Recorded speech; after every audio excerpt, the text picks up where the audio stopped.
YouTube, what is going on? This is Kevin the Tech Ninja, and this is the Droid Turbo 6 months later.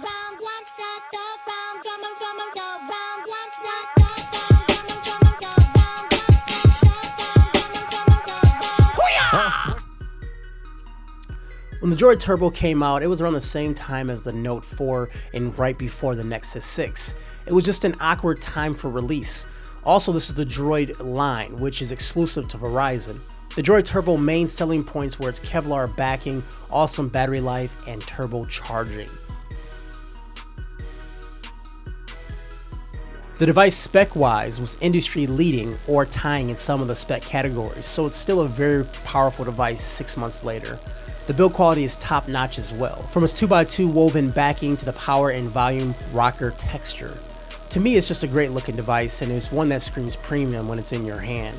One interesting design choice was using the capacitive buttons instead of on-screen buttons. Not a game killer, but it's an eyesore for someone who prefers a clean chin. The device also has decently sized bezels, not the thin ones we're used to seeing as of late.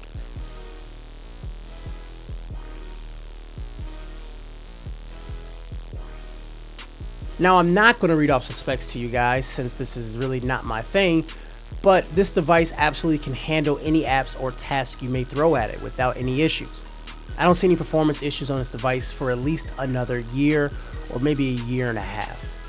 The screen that Motorola chooses is a bit warm. What I mean by that is that it has yellowish colors. It's like my skin tone can be a bit orange. Things appear a bit punchy too, and that's really the best way to explain it. It's not terrible since Apple and Samsung does the same thing, and they're already rated to have one of the best screens out there, so it's not a big deal. Also, the screen technology allows black to be pure black. It actually turns off pixels, so you can have a really dark, crisp image.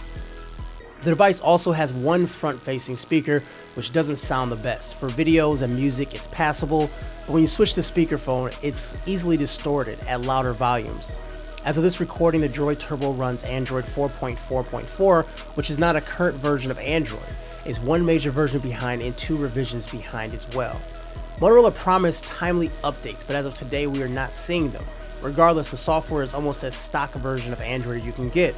Motorola did include some of their enhancements on top of it, like active notifications and a few other things, but Verizon also tossed in their applications too.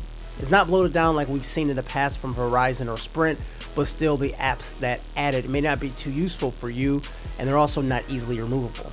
The camera on board is better than average, the shutter is fast, and so is burst fire.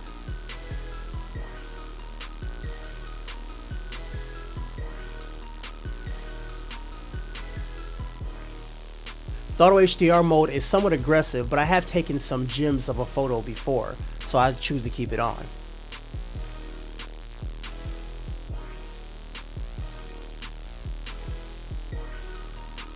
It's a very passable camera and does pretty well in low light.